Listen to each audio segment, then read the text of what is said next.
জি, আসসালামু আলাইকুম। যেখান থেকে দেখছেন আশা করি সবাই ভালো আছেন। সবাই করছে বলে আপনিও তাই করবেন?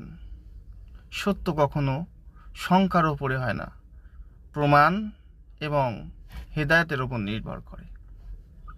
চলুন আজ দুটো কথা বলি। জান্নাতে কে প্রবেশ করবে? বিভিন্ন দল সমাজে ঘুরে বেড়াচ্ছে। হানাফি, আলে হাদিস, তারপরে হচ্ছে শাফি, মালিকি, হাম্বলি, আহলে সুন্নাত আল জামাত, বিভিন্ন রকমের দল ঘুরে বেড়াচ্ছে। সবাই বলছে যে আমরা হেদায়েতের উপর আছি, আমরা জান্নাতে যাব। একটি ছোট্ট দল জান্নাতে যাবে, সেই দলটা হলো আমরা। সবার দাবি।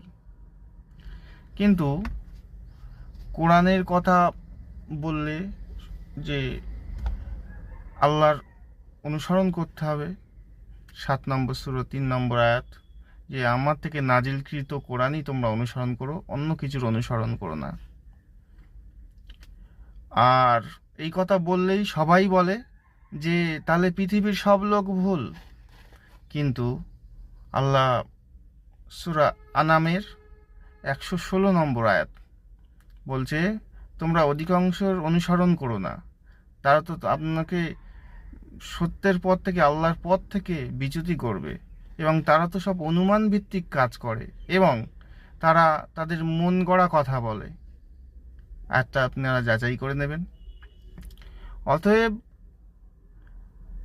কোরআন আপনি পড়ুন, কোরআন জানুন, কোরআন হিসেবে আমল করুন।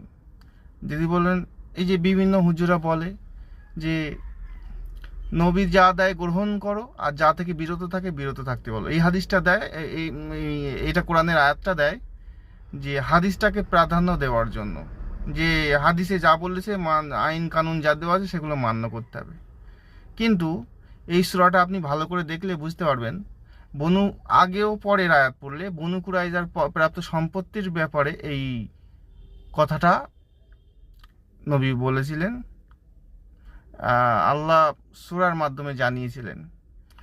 তো ঘটনা হলো যে এরা আম গাছের ছাল জাম গাছে লাগিয়ে দেবেই, এটা ওদের কাজ। আপনার দায়িত্ব কোরআন থেকে আল ফুরকান, সত্য মিথ্যা পার্থক্যকারী হচ্ছে কোরআন। আপনি কোরআন দিয়ে যাচাই বাছাই করে নেবেন, দেখবেন আপনার কাছে সব পরিষ্কার, ক্লিয়ার এবং সব স্বচ্ছ দেখতে পাবেন। আর অধিকাংশের অনুসরণ করে কোনো লাভ নেই। আল্লাহ আপনার অধিকাংশের কথা আপনাকে জিজ্ঞাসা করবে না, আপনার কথাই জিজ্ঞাসা করবে, আপনি কি করেছেন, আপনি কি বুঝেছেন। জি, সালাম আলাইকুম। সবাই ভালো থাকবেন, সুস্থ থাকবেন।